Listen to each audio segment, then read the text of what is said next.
Hello guys, welcome to my YouTube channel. কেমন আছো তোমরা? এখন আমরা কথা বলবো হচ্ছে ইন্ডিয়ান এবং ইন্টারন্যাশনাল সিনেমার কয়েকটা আপডেটস নিয়ে। ঠিক আছে, সব থেকে প্রথম যেটা আপডেট সেটা হচ্ছে শাহরুখ খানের কিং সিনেমাটাকে নিয়ে। ইয়েস, শাহরুখ খানের আপকামিং সিনেমা, যেটা তার মানে যা ডাঙ্কির পরে তার কোনো সিনেমা যেটা আসছে, যেটার নাম হচ্ছে কিং। ঠিক আছে, এই সিনেমাটা সিদ্ধার্থ আনন্দ ডিরেক্ট করেছে, যে হচ্ছে পাঠান সিনেমার ডিরেক্টর, ওয়ার সিনেমার ডিরেক্টর, ফাইটার সিনেমার ডিরেক্টর, ব্যাং ব্যাং সিনেমার ডিরেক্টর। তো সেই সিদ্ধার্থ আনন্দ সেই ডিরেক্ট করতে চলেছে আবার একবার শাহরুখ খানের একটা ফিল্ম, যেটার নাম হচ্ছে কিং।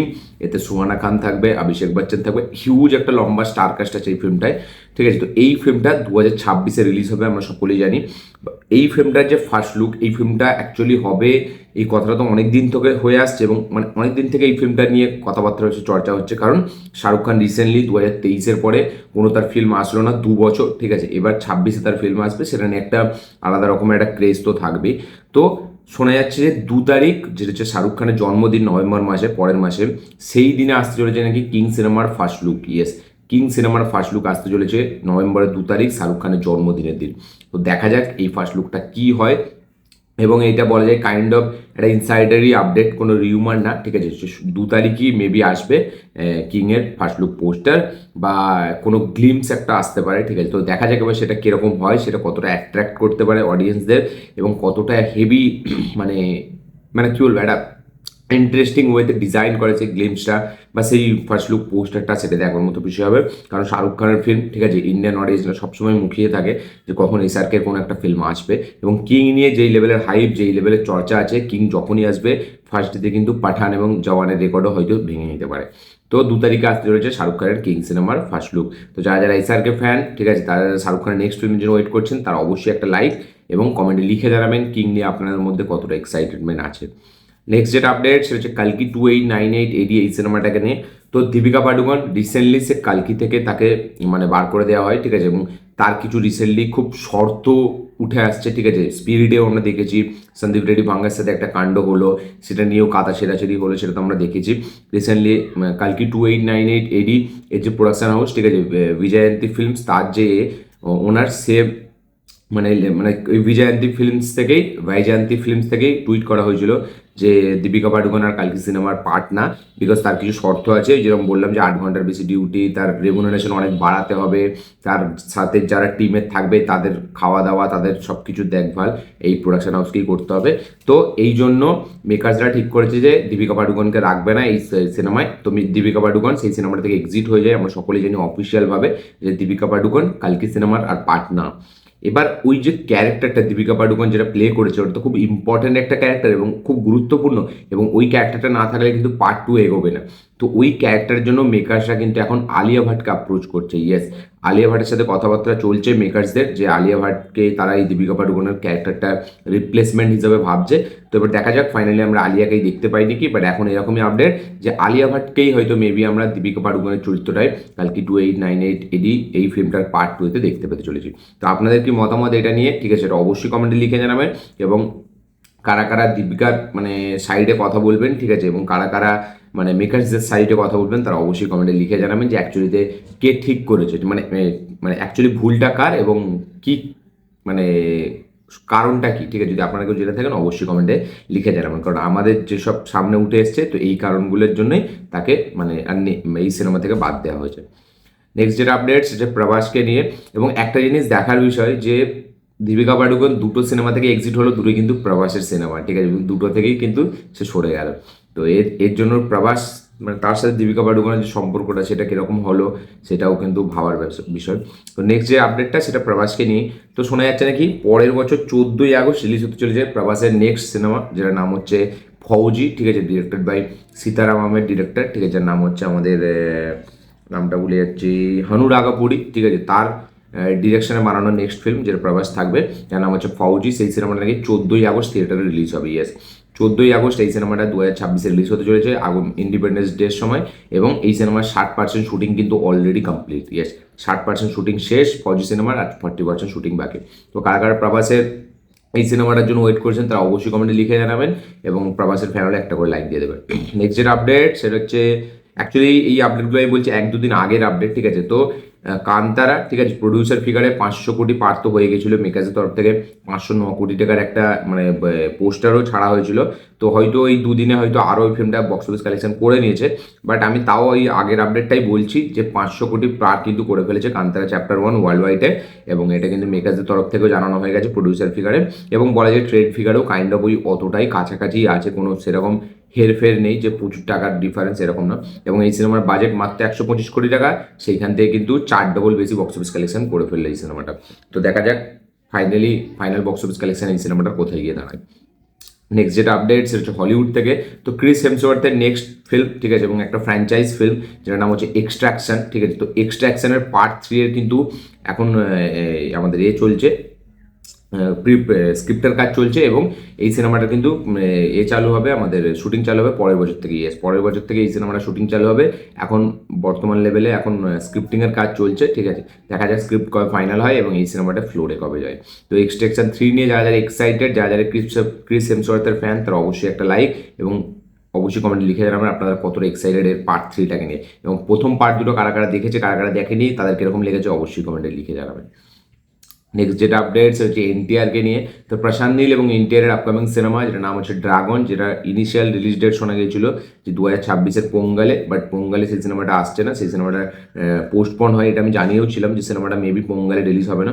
তো এখন যেটা শোনা যাচ্ছে যে 2026 সালেও নয়, 2027-এর শুরুর দিকে রিলিজ হতে পারে ড্রাগন সিনেমাটি। ইয়েস, 2027-এর দিকে রিলিজ হবে ড্রাগন সিনেমাটি, এবং যেটা কারণ শোনা যাচ্ছে সেটা হচ্ছে প্রোডাকশন। আর ইয়েস, প্রোডাকশন নিয়ে কিছু ইস্যু হচ্ছে, যার কারণে শুটিংয়ের ডিলে হচ্ছে, শুটিংও বাকিও রয়ে যাচ্ছে, এবং প্রোডাকশন ভালোভাবে মানে হচ্ছে না, যার কারণে এই সিনেমাটা বারবার পিছিয়ে যাচ্ছে শুটিং টুটিং। তো এবার 2027-এ শোনা যাচ্ছে নাকি মেবি ড্রাগন সিনেমাটা রিলিজ হবে। তো দেখা যাক প্রশান্ত নীল 2027-এর আগে সালার 2 কমপ্লিট করে নাকি, এবং সালার 2কে আমরা দেখতে পাই নাকি 2027-এর আগে, নাকি 2027-এর পরেই প্রশান্ত নীলের আমরা কোনো সিনেমা দেখতে পাবো, সেটা দেখবার মতো বিষয় হবে। নেক্সট যেটা আপডেট সেটা হচ্ছে আমাদের এই ডুড সিনেমাটাকে নিয়ে, যেটা প্রদীপ আর মামিতার ফিল্ম, ঠিক আছে, যেটা কিছুদিন আগে ট্রেলার বেরোলো। ট্রেলারটা খুব ইমপ্রেসিভ ট্রেলার, খুব ইন্টারেস্টিং একটা ট্রেলার। আমি লাইভ রিয়াকশনও দিচ্ছি হিন্দি চ্যানেলে, বাংলাতে রিভিউ আছে, এবং ট্রেলারটা আমার যথেষ্ট হেভি লেগেছে।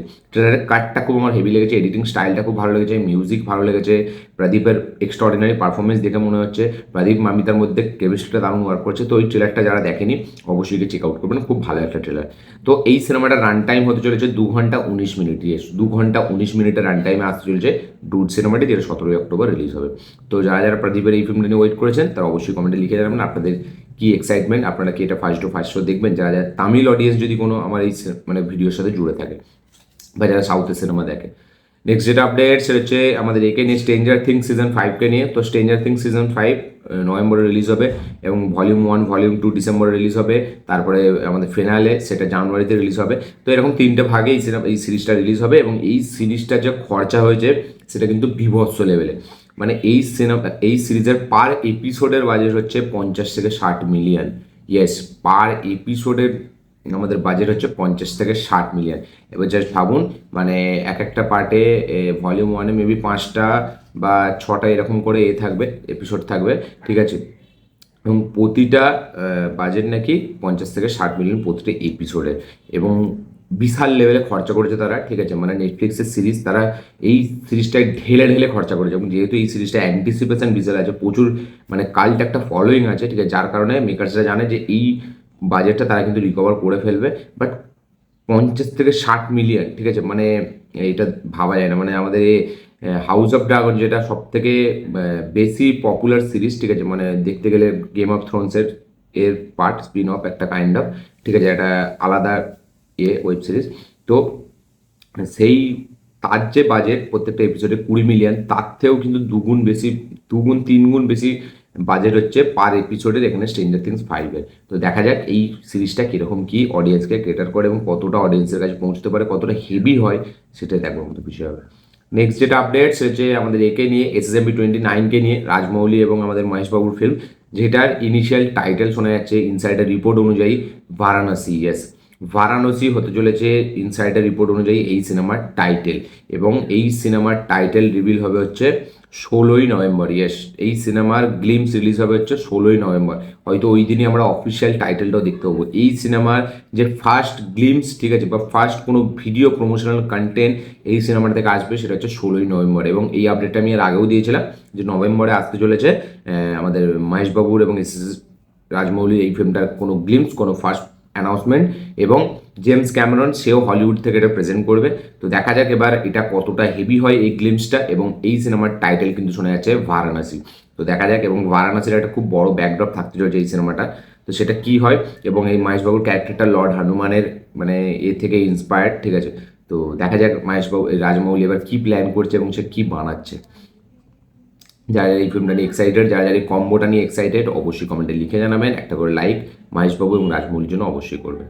নেক্সট যেটা আপডেট সেটা হচ্ছে আমাদের একে নিয়ে লোকা চ্যাপ্টার 1, যেটা মালায়ালাম ইন্ডাস্ট্রির ফার্স্ট 300 কোটি গ্রসার এবং খুবই বিরাট একটা সাকসেসফুল হয়। এই ফিল্মটার বাজেট অনুযায়ী তার অনেক গুণ বেশি কালেকশন করে এবং খুবই পজিটিভ রেসপন্স পায়। ফিল্মটা খুব ভাইরাল হয়, ঠিক আছে। এই ফিল্মটার কিন্তু ডিজিটাল রিলিজ হতে চলেছে 20 অক্টোবর। ইয়াস, 20 অক্টোবর, মানে দিওয়ালির সময় এই সিনেমাটা কিন্তু আসতে চলেছে। হিন্দি না অন্য সব ভাষাতে আসবে এটা আমি জানি না, বাট ডিজিটাল ভাষাতে ডিজিটাল রিলিজ হতে চলেছে লোকা চ্যাপ্টার 1, ঠিক আছে। এবং এটা খুব শিগগিরই দিওয়ালির সময় আমরা ওটিটিতে দেখতে পাবো। এবার দেখা যাক সেটা হিন্দিতেও আসে নাকি। মনে হচ্ছে হিন্দিতেও চলে আসবে, কারণ ফিল্মটা হিন্দিতেও রিলিজ হয়েছিল। তো হয়তো হিন্দি সহ সব ভাষাতেই আসবে, বাট ওটিটি রিলিজ হচ্ছে। এখন কোনো অফিসিয়াল অ্যানাউন্সমেন্ট আমার চোখে পড়েনি। দেখা যাক, আমি যেহেতু দুদিন আর আপডেট দেখিনি, এই যে আপডেটগুলো দুদিন আগেরই আপডেট। তো দেখা যাক তারপরে যদি হতে পারে, যদি হয় আমি আবার একটা ভিডিও বানিয়ে আপনাদেরকে বলে দেবো। এবং আপডেট ভিডিও, এর পরের আপডেট ভিডিওটা খুব শিগগিরই আসবে। নেক্সট যেটা আপডেট সেটা হচ্ছে পেড্ডি সিনেমাটাকে নিয়ে, যেটা রামচরণের আপকামিং সিনেমা, যেটা ডিরেক্ট করেছে বুচ্চিবাবু সানা, যাতে মিউজিক হিসাবে এআর রহমান আছে। তো পেড্ডির শুটিং 60% কমপ্লিট, ফার্স্ট হাফের এডিটের কাজ পুরোপুরি শেষ, এবং এই সিনেমার রিলিজ ডেট হচ্ছে 26শে মার্চ। ইয়েস, পেডি নিয়ে এইটা ছিল আপডেট, যে 60% শুটিং শেষ হয়ে গেছে, ফার্স্ট হাফের কাজ পুরোপুরি লক হয়ে গেছে, মানে ফার্স্ট হাফের এডিটের কাজ। এবং এই সিনেমাটা আসতে চলেছে মার্চের 26 তারিখ 2026-এ। দেখা যাক এই সিনেমাটা কীরকম কি বক্স অফিস কালেকশন করে এবং এই সিনেমাটা কতটা হেভি হয়। রামচরণের আফটার RRR কোনো সিনেমায় চলেনি। দুটো কটা সিনেমা আসলো, গেম চেঞ্জারই মেবি এসেছিলো রামচরণের, হ্যাঁ গেম চেঞ্জারই এসেছিলো, সেটাও একদম ওয়ার্ক করেনি, খুবই ডিজাস্টার একটা সিনেমা হলো RRR পরে।